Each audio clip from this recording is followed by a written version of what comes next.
अमावस्या की काली रात थी। पूरा गांव गहरी नींद में सोया हुआ था और कुत्ते जोर जोर से भौंक रहे थे। वो इसलिए भौंक रहे थे क्योंकि उन्हें अपने आसपास किसी शैतानी शक्ति के होने का आभास हो गया था। और वाकई गांव में एक काला साया घूम रहा था। वो साया कभी चुड़ैल में बदल जाता है। चुप करो तुम लोग, भौंक भौंक कर मेरा दिमाग न सड़ाओ। चुप हो जाओ नहीं तो मैं तुम्हारा खून पी जाऊंगी। मुझे खून बहुत पसंद है, उसे पीने से मुझे बहुत ताकत मिलती है और उससे ज्यादा मुझे उन लोगों को सताने में बहुत मजा आता है जिनका मैं खून पीती हूँ। पहले सताओ फिर खून पियो। तभी सभी कुत्ते चुड़ैल के डर से वहाँ से भाग जाते हैं। कुत्ते कहीं के भाग गए, ये तो कोई गांव मालूम पड़ता है। मैं सोच रही हूँ क्यों ना मैं यही कब्जा जमा लूं, यहीं आसपास ही छुप जाऊंगी और रोज एक गांव वाले का खून पीऊंगी। ऐसा करती हूँ, मैं उस पेड़ के अंदर छिप जाती हूँ। उसी के अंदर छिपकर अपने इन लंबे लंबे हाथों से लोगों को दबोच कर उन्हें पी जाऊंगी। गांव के बीचों बीच एक बहुत बड़ा पेड़ लगा था। वो पेड़ बहुत पुराना था और अंदर से खोखला भी था। चुड़ैल उसी पेड़ के अंदर छिप जाती है और किसी को कुछ पता भी नहीं चलता कि उस पेड़ में एक चुड़ैल छिपी बैठी है। सुबह होते ही सभी गांव वाले अपने अपने काम में लग जाते हैं। तभी गांव की एक औरत उसी पेड़ के नजदीक से होकर जा रही होती है, सिर पर पानी का मटका उठाए।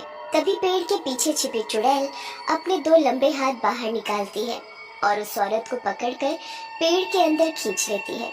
गांव वालों को उस औरत की चीख सुनाई पड़ती है तो हैरान हो जाते हैं। ये ये ये ये कौन चीखा? अरे ये कौन चीखा? कोई कुछ बताएगा? जगदीश भाई, क्या तुमने भी किसी औरत की चीख सुनी? मैं इतनी देर से वही तो बोल रहा हूँ कि कोई औरत चीखी और चीख की आवाज यहीं आसपास से ही आई थी, पर यहाँ तो कोई नहीं है। अगर हम दोनों ने एक ही आवाज सुनी तो ये कोई बहम तो हो नहीं सकता, जरूर कोई मुसीबत है। चलो चलकर देखते हैं। दोनों मिलकर उस औरत को ढूंढने लगे जो चीखी थी, पर उन्हें वो कहीं नहीं दिखाई दी। 2 दिन बीत चुके थे। 2 दिन में चुड़ैल 4 लोगों को खा चुकी थी।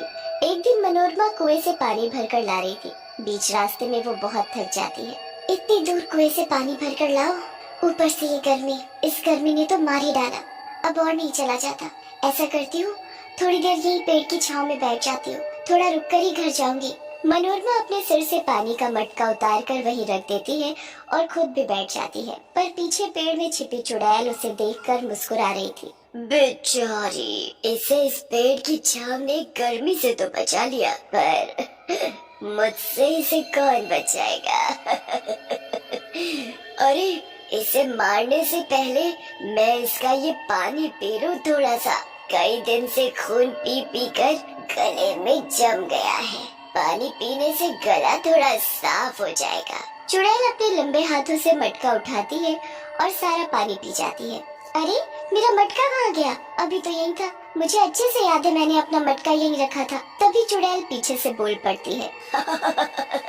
तेरा मटका मैंने चुराया है, उसमें भरा पानी भी मैंने ही पिया है। अब बता क्या कर लेगी मेरा?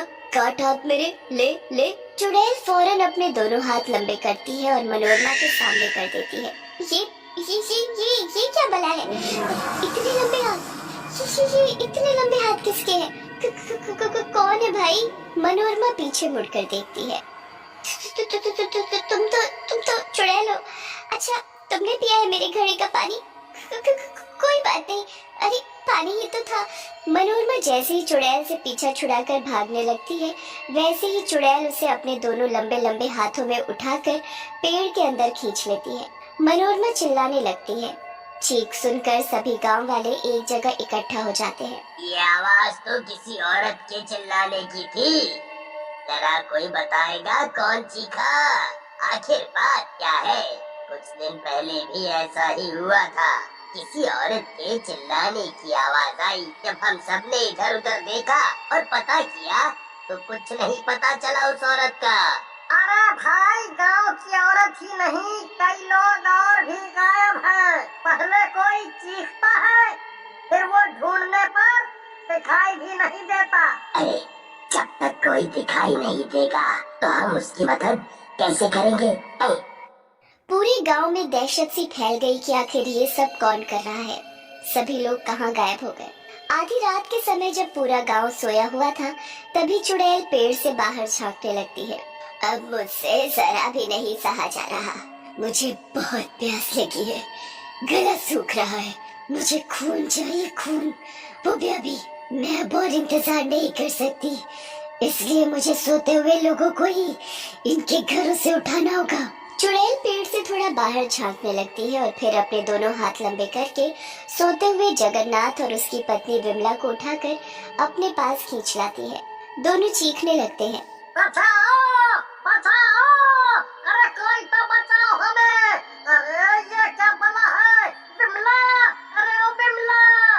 वो देखो, वो तो कोई चुड़ैल मालूम पड़ती है। चुड़ैल, चुड़ैल, कोई बचाओ चुड़ैल से।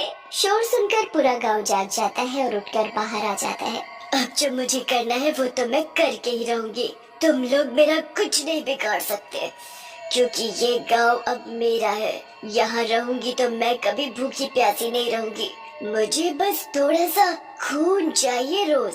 चुड़ैल फौरन एक एक करके दोनों के गले पर मुंह मारती है और उनके शरीर का सारा खून पी जाती है। फिर दोनों को एक साथ उठाकर लोगों के बीच फेंक देती है। देखा, देखा ना, बस मुझे रोज यही चाहिए।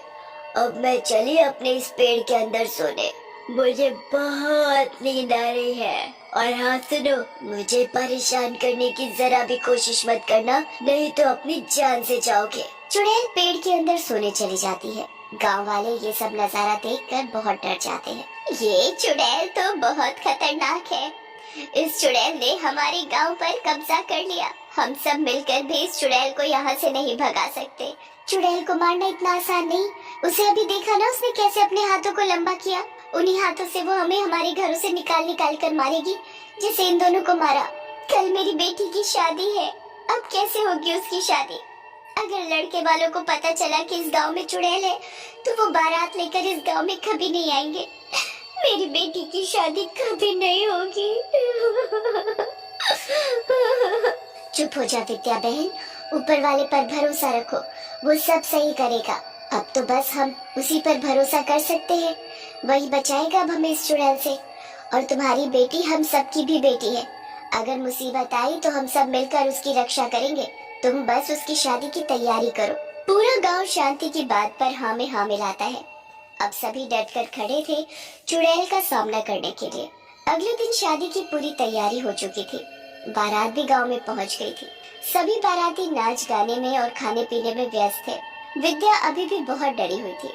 चुड़ैल के डर से मंडप में दूल्हा दुल्हन एक दूसरे को वरमाला पहना चुके थे। तभी बैंड बाजों की आवाज सुनकर चुड़ैल पेड़ से बाहर झांकने लगती है।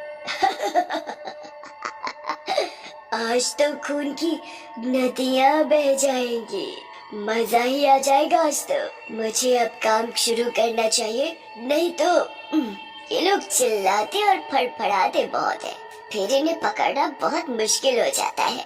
चुड़ैल अपने दोनों हाथों को लंबा करती है और पूरी बारात को उनमें समेट लेती है। सभी चिल्लाने लगते हैं। चुड़ैल को देखकर और भी ज्यादा डरने लगते हैं। मुझे जिसका डर था वही हुआ, अब कौन बचाएगा मेरी बेटी को और उसकी शादी को? गांव के सभी लोग चुड़ैल पर हमला कर देते हैं और उसे पत्थरों से मारने लगते हैं। तुम लोगों की इतनी हिम्मत जो मुझे मारने चले, अभी बताती हूँ तुम्हें। चुड़ैल सभी को मारने लगती है, किसी के हाथ तोड़ तो किसी के पैर। तभी चुड़ैल विद्या की बेटी दीपा को उठा लेती है। माँ मुझे बचाओ, छोड़ो छोड़ो मुझे। तभी दूल्हा श्याम वहाँ आ जाता है। वो मेरी पत्नी है, उसे छोड़ दे चुड़ैल, नहीं तो तेरे लिए अच्छा नहीं होगा। तू मारेगा मुझे? जब इतने लोग मेरा कुछ नहीं बिगाड़ पाए तो तू अकेला क्या करेगा? मैं तेरे ही सामने तेरी इस दुल्हन को मारकर इसका गरम गरम खून पी जाऊंगी। तू मेरा कुछ नहीं कर सकता। जैसे ही चुड़ैल दीपा को अपने लंबे लंबे हाथों में पकड़कर अपने मुंह के पास ले जाती है, वैसे ही श्याम अपनी कमर में लगी तलवार निकालकर चुड़ैल के दोनों हाथ काट देता है। चुड़ैल तड़पने लगती है। चुड़ैल पेड़ को छोड़ वहाँ से हमेशा के लिए गायब हो जाती है।